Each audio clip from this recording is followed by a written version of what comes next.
各位老友記，11月23晚，鑽石山鳳德村發生咗一宗令人心驚嘅案件。一名48歲嘅男子懷疑係將老鼠藥溝水，唔單止係自己企圖輕生，仲涉嫌係餵俾自己11歲嘅女兒啊！好彩呢，細路仔嘅婆婆就及時發現並報警，兩父女暫時就並無生命危險噶。事發喺當晚嘅9點鐘左右，鳳德村嘅代鳳樓一個單位入面，48歲嘅黃姓男子行為異常，同住嘅母親，亦即係男子嘅媽媽就發現啦。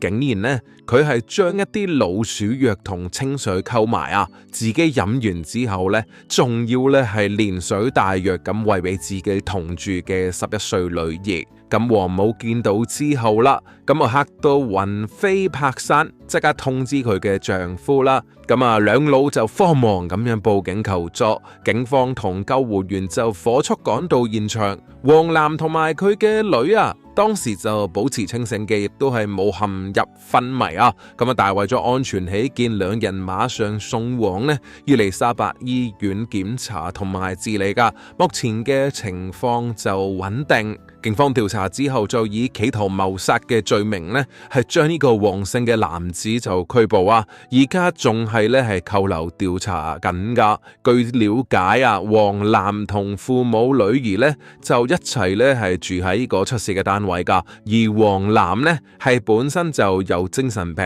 嘅記錄啊。今次事件係唔係同病情有關，仲要係等進一步嘅調查噶。案件已經交由黃大仙警區重案組去跟進，務求查明事件嘅來龍去脈。呢個事件真係好令人揪心，11歲嘅小朋友無端端面對咁大嘅危險，實在係令人心痛。有精神病記錄嘅人士需要家人同社會嘅關注同支持，及時嘅治療同跟進都係好重要噶，避免類似嘅危險情況再發生。喺度都再次提醒大家，如果身邊有親友有精神健康方面嘅問題，千祈唔好掉以輕心，要鼓勵佢哋定時復診，遵從醫囑。一旦發現行為有異常或者係有潛在嘅危險，記得及時尋找專業嘅幫助，保障自己同埋身邊人嘅安全啦。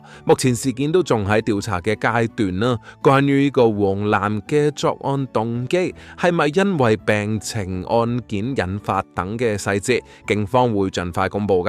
我哋亦都係會持續跟進事件嘅最新發展，有消息第一時間通知大家。希望今次事件中嘅小女孩可以盡快康復，走出陰影，亦都希望社會各界可以更加重視精神健康嘅問題，為有需要嘅人士同家庭提供更加及時、更加全面嘅支援，減少悲劇嘅發生。唔知你哋又點樣睇呢？可以留言話俾我哋聽。